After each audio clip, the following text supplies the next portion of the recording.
แต่8 โมงสิออกในเดี๋ยวนี้ฮอด11 โมงเลยเดี๋ยวนี้ก็ยังอยู่เทิงทางอยู่เลยนี่ยังบ่ทันฮอดใส่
นี่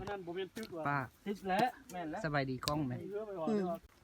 เดี๋ยวพาไปเที่ยวมาฮอดเด้อรีสอร์ทน้ำเงิม หอดเลยเด้อบาทนี่นะ หมอนี่กับหมอตำรวจ หอดเลย นี่คล้ายมาในหมอนี่นะ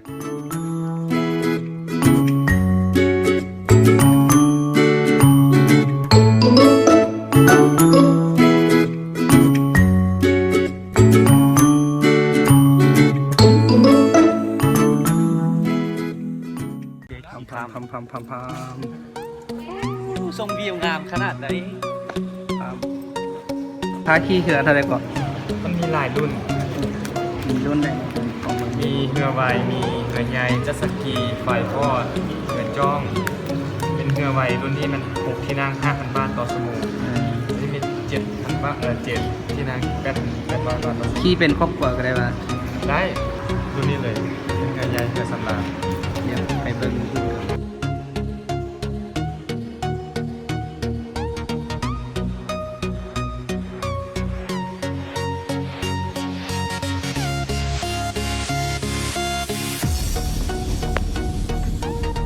กำลังจะไปขี่เรือน้ำบูว่าเป็นยังไง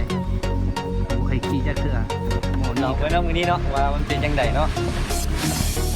เอาเป็นผู้นำกล้องเลย สมวิวมือนี้งามหลายเนาะอันนี้เป็นพิธีกรเด้อมือนี้เด้อเป็นพิเศษเด้อมือนี้นะ พ่อมา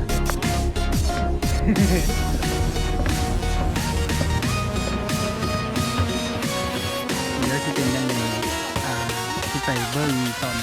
นขี่เรือเนี่ย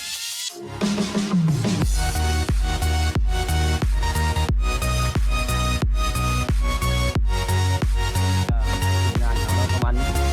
บ่ายคนนี่แหละ 11 คนเนี่ย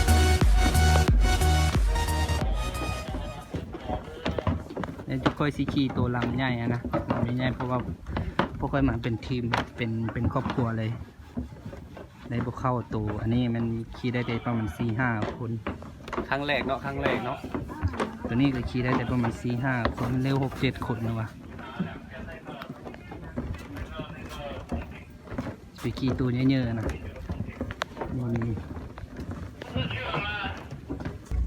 สุดยอดเลยกำลังออกไปนะเดี๋ยวนี้กำลังออกไปประมาณ1 ชั่วโมงนี่แหละอันนี้สั้นเถิงแล้วสั้นลุมก็จะเปิดเพลงนะ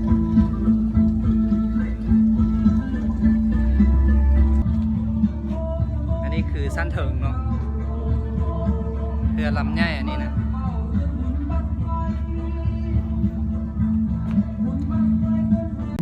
บ่ นี่ เอากูคนเดียวก่อน มาสั้นถึงมาโคตร